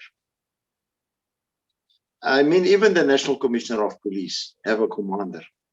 That's it. If you can't support your commander, then you're going to not make it. That's how the police work. Number one, you must understand that you are being commanded, and you will forever be commanded. You'll never be this big boss that you are just, starting to do your own thing. So my first comment would be a great supporter of your commander. If you can support, you'll make it. If you can't support your commander and you want to be in conflict with him all the time or her all the time, you better run away from him because you will get injured somewhere along the line. The second thing is that in my career till the day I retired, I never one day went home before my boss. Never. I never one day went home before my boss.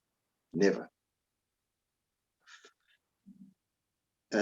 I think you need to study your boss, whether you're in the police or wherever you are. If he works till 8 o'clock tonight, don't you start to work till 4 o'clock. Because this is not a job where people pay you till 4 o'clock. The police is not a job where you get paid till 4 o'clock. The police is a job where you are permanently there. So what is this thing? Be available. Because that is what commanders pick up. Commanders will pick up on your availability in the police. Last night when I struggled to find someone, who did I find? I found this guy. Last night when I found who answered the phone, this guy answered the phone. Last night when I wanted to send someone there, who was available to go? This guy was available. That's how the police unfortunately go. So if someone thinks that this police is an 8 to 4 job, and then after 4 o'clock you go home, and then you've got rest days and you're entitled to rest days, except for the last 3 years of my career, the least number of days of leave I gave back to the police every year was 19 days. I'm not saying people must do that, but I'm just saying that it's if you want to make it. Yes, I became a general in the police. And yes, if the police never changed, if the government never changed, I was supposed to retire as the National Commissioner of Police. That's a fact. In terms of seniority, there was no other senior officer. That was my commander. The current National Commissioner started his career as an officer in my district. That was his first deployment. He knows that. I was already a colonel. But you have to support your commander. If that guy yesterday was a sergeant and tomorrow is a general and he's your commander, don't have an attitude because he was a sergeant yesterday. It's not going to help you. So, of course, my comment is the young people that joins the police, let them join it again because it's going to be a calling. They get involved with the right people. They get the right platform under their feet. They stop having this thing of I'm a shift worker. I work 8 to 4, 4 o'clock, I go home. I think that would be my comment, Koos, that if you want to make it, not just in the police, then your job should be your job. You don't have a job and another job and another job and then a house job and more jobs. No, you have this thing. So I'm not sure, of course, whether I'm one of the old school guys, but it served me well to be known as a guy that was available. I had my own ways. In 2005, I said to a provincial commissioner, I was already a full colonel. I said to him, you will never have the luxury to decide about my career again. I only have to not apply for post in 5 years. You're not going to cheat me again. But I'm going to sit this 5 years out. You're going to be gone, and then I will apply. And I did, in 2005. And in 1995, 1996. And I again applied in 2000, and again in 2005. The same thing happened. In 2005, I was supposed to be appointed in the very senior rank, and it didn't happen, and I didn't apply for post for 10 years. And I said to people, they said, but Blackie, why don't you apply? I said, it's not my time yet. My time will come. It's not my time. There's still too much of change in the country. So you want to be excited, and you apply and you apply, and you get yourself to a point where you're so unhappy that you don't want to do your job anymore, because all you think about is how I am personally being cheated. So we've all gone through of this. I mean, I was a brigadier for 15 years, of course. But if you're not prepared to stay as a brigadier for 15 years, then don't be in the police. Because if you are a teacher, you're going to be a teacher for 40 years. Or you're going to be a teacher, what? Because if you're a teacher, you're a teacher. But in the police, there's funny thing that he's not a policeman, he's a captain. The other one is a colonel. The other one is a what? No, you're just a policeman. So people used to ask me, what are you doing? I said, no, I'm a policeman. I never in my life gave people an indication of that I was this big general in the police. No, or a brigadier. No, I'm a policeman. And I think that's where most of the policemen makes a mistake. They start to get so rank orientated that the next rank and the next rank and the next rank. And it motivated me in my life much better not to be rank conscious. Let it come when it comes. Don't go and think about it every day. And the worst case, you start to discuss with your family and the whole family cry that you are so cheated. You, my poor husband. My poor husband. So yeah, of course, that was my take, and that's how I did it. And I was also cheated, and I was also not promoted, and I took decisions about it, and it served me well not to get it into my head, and to make peace with it and just do my job. And at the end of the day, the very commanders at the end of the day are the people that will realize that, look, this is the guy that will do the job, and it stops there. Can I just give you my personal success as a senior officer? Why do I believe that I was able to make it?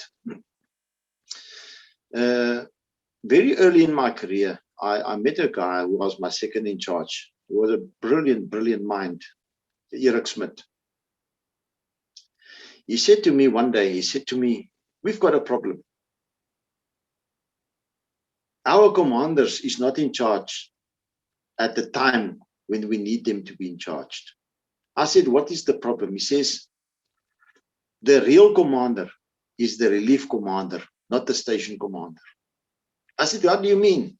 He says, because tonight, 4 o'clock, the station commander goes home, and 8 o'clock he comes back. But in that time, the relief commander is the face of the police.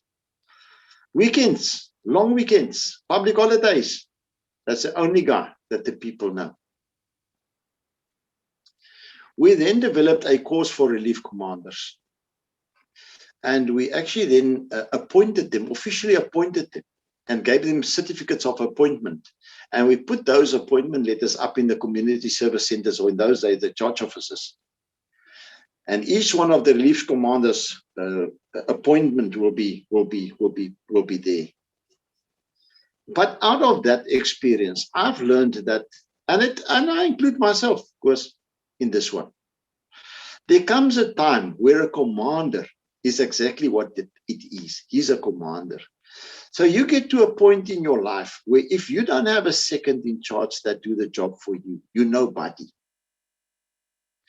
And my biggest ability in life was to identify the people that actually hold the commander's hands up. So what commanders normally do, they hide those people. They don't want people to know that someone is doing his job, number one. Number two, they don't want to lose the people, because they know once people knew that this guy is good, they will take him. I spent my career looking for the second in charges. And I got to a point in my life where I stopped talking to commanders, no matter how great or how not great he was. When it was really difficult, I will go straight to the second in charge. Can you please help me with this? Because I know that the commander is going to phone him, give him a wrong version of what I want, and he's going to do the job. So I just think that the whole issue of developing the police and a system lies in the identification of the upcoming group. Who's the second in charge? Who is going to be the next commander? But when he arrives at that level, who again is his second in charge? And to me, of course, that was very important, that the development of the police is not about developing commanders. It's about developing people to take over from commanders. What is the next group? Who is the next group going to be? Because the current group, you can't change it. That's what you've got. You've got to sit with them in management meetings and let them drive hundreds of thousands of kilometers a year from point to point. They're never at their stations, never taking command really themselves, but there's someone there. And I think one of the biggest important things to mention, many years ago, I said to a very senior person, I was still in those years a colonel, I said, why did you take the inspectorate function away from the police? And he said to me, we are going to appoint such senior people that are going to inspect themselves. I said, my man, I don't know where you're going to find them. But if you don't teach your people to inspect, they will not be able to understand it later on. So what was the definition when we became officers? An officer didn't have a job description. He was an officer just to inspect. He was there to inspect the registers, inspect the dockets, inspect the members. That was his job. His main job was inspections. Then he was a trial officer to ensure that discipline is maintained. And that was basically the job of an officer. That's why there were so few officers. There was no need for 1 million officers, because he was an inspecting officer and he was a trial officer, basically. And we stopped all of that, and we specialized ourselves to a point where now you have a group of people that do inspections. So those who are being inspected, they know nothing about inspection. They don't know how to inspect their own, simply because their minds don't work that way. That's not his job. So, of course, in my career, I made sure that officers remained inspecting officers, and they were taught the job. And I made sure that commanders have second in charges, and that the relief commanders must be understood to be actually the people that you respect the most. In my last 5 years, every day of my life, I knew for every police station in the Eastern Cape who was the relief commander with his telephone number. I had a group that actually every shift had to report who's the relief commander, what is his telephone number. I never used to phone a station commander at night with a problem. There's a problem. I found that relief commander. Direct there, my man, can you tell me? No, General, there's not a problem. This is the facts. Okay, thank you, man. So I think, of course, that those were the reasons why maybe I made it up to where I did. But I want to come back to one thing. And I said it when I did my farewell function. There are very few, very important people in my life. The first one, let's leave the family out, but my brother. Remember, me and my brother was in the task force together. He took me. He's the reason why I joined the police. And till this day of today is a very important figure in my life. People like Andre Olivier, Jock Olivier, Flip Skitter. These days they are friends. I still regard them as commanders. You know, people. You said you got to interview Hein Crocker. I mean, Hein and them was warrant officers when I was a constable. Those are the senior people that really molded me. And I'm just saying that it's not easy for a person to make it in that big world out there. If you don't go through the hands of some people, you don't make it. So at least in my case, I was fortunate that I had the right leaders in a very early stage of my life. Course. Yeah, thank you. Would you say that personal relationships between commanders are actually important? Yeah, of course. In our early parts of our careers, we were able to work with other departments very closely, directly closely with. So you will go to a roadblock and you will find an Arrive Alive campaign. And the head of the roadblock is a Mr. Mti. He's just a junior guy in the traffic department. You will go there and you'll go to court and you'll find the prosecutor. And he's just a junior prosecutor. And you will develop a friendship with these people to a point where you have this working relationship. Every day when you work, you have an issue, you go and deal with these people. And fortunately in my life, I found that later on, when I became the provincial chairperson of the Joints meeting, which is the coordinating body of all departments in a province. So if you've got a disaster, the Joints will sit and then discuss the disaster and come up and give responsibilities to departments, home affairs, water affairs, education, justice, whatever department, SANDF, whatever department is needed will be called into the Joints working group, and then that sort the problem out.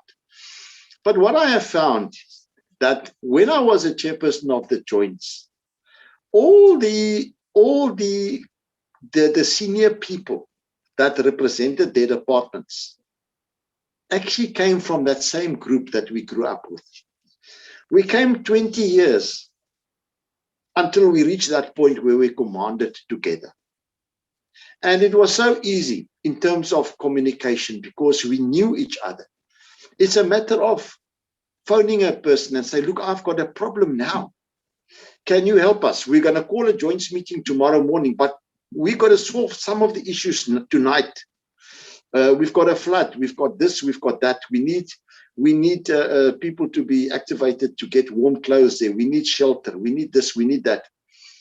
And without that, it's impossible to manage the situation. So tomorrow morning, when the world wakes up, some of the issues is in place. Not everything. Yes, the formal committees will sit and deal with a bigger issue.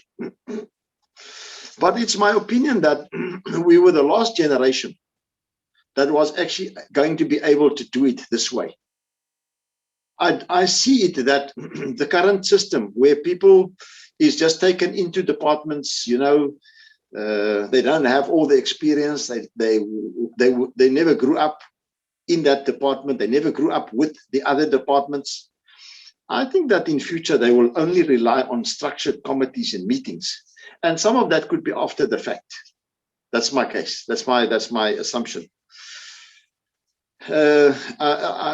Some years ago, I was nominated.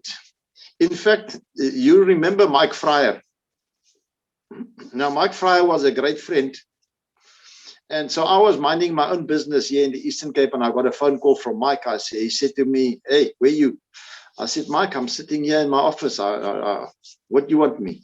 He says, I want you to go and take over the policing duties in the Sudan for a year." I said, "Mike, I'm not sure if I want to do that, but if you say so, because you're my mate." He said, "I'll say so." So I then went to a training college in Ghana, the Kofi Annan Training Center, with all the leaders of countries that actually is deployed in these interventions, in other countries. And when I was at that Kofi Annan Training Center, I realized that there's a lot of interaction taking place between different countries' forces. So they will all be called together, and then they will be trained together.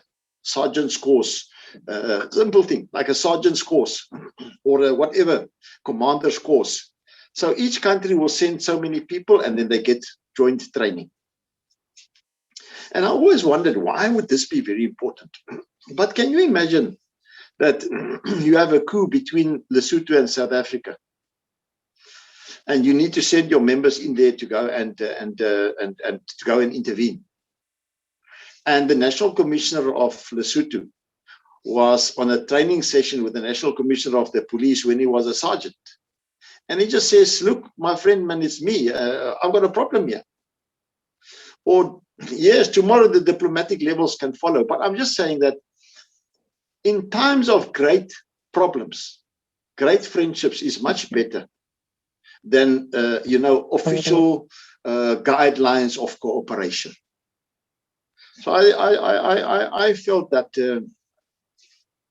it's very important. You ask me a question about what advice can I give to young policemen. One of the biggest advice I can give is to say, never ever undermine another department's responsibility or importance, because there will be a day in your life, one day when you are big and old, you will realize that you can't move without the support of other government departments. They are very, very key to issues. If it's a health problem, they will take the lead. You can be as big a boss as you want to be, but they will take the lead. And you will find yourself as a chairperson of the joints meeting, and you need to manage the rest to understand that this department is actually leading. All of us must just support, must just do. But it only can happen if you actually really have a friendship at that level. Because my comment is, you have to have a friendship that is built over years. You cannot just wake up one morning. You are now this big commander. You now call people to a meeting and you have got this attitude. Doesn't work that way. You need to call people that you have had dealings with in the past, who actually knows your character, who knows you and understand you, and then it's very easy. I think the generations to come is going to be in big trouble, simply because they don't work with other departments. We are specializing ourselves to death. Each one is just doing his own little thing. And then at the end of the day, we want to formalize these things with structured meetings and agreements, how to deal with issues, and 1, 2, 3, 4. And ultimately tonight, when it's really difficult out there, none of that really plays any role. You just need someone's number. Listen, man, I've got a problem. I need blankets. I need blankets. You ask me a question, what can you give to the police? In a time of that, you go to the gift of the givers. And I mean, those guys are doing a great job. And you say, look, people, we need blankets. And tomorrow morning, there's truckloads of blankets arriving. Where they come from, you don't know, because that's how their system works. But yeah, so of course, that's maybe an important part that I wanted you to get, yeah. I must say to you, Internet, I like being a policeman. I really enjoyed it. I was only there for 6 years. I had a lot of fun. I enlisted because I wanted to be a policeman. Yeah, and when I left for university, I always thought I would come back, probably become a legal officer or something like that. But that never happened. And so I carried on and my life took a different turn, which I don't regret. God is in charge, it's the way it is. But it's really nice for me when we speak to policemen, genuine policemen, the real deal. And they start telling us what happens behind the scenes, which we don't always see. And I know that we are very, very quick to point fingers. I myself, I've said it on this program, that I don't trust the SAPS, that I don't think much of them to begin with. But I want to say to you, let us not be hasty in judgment.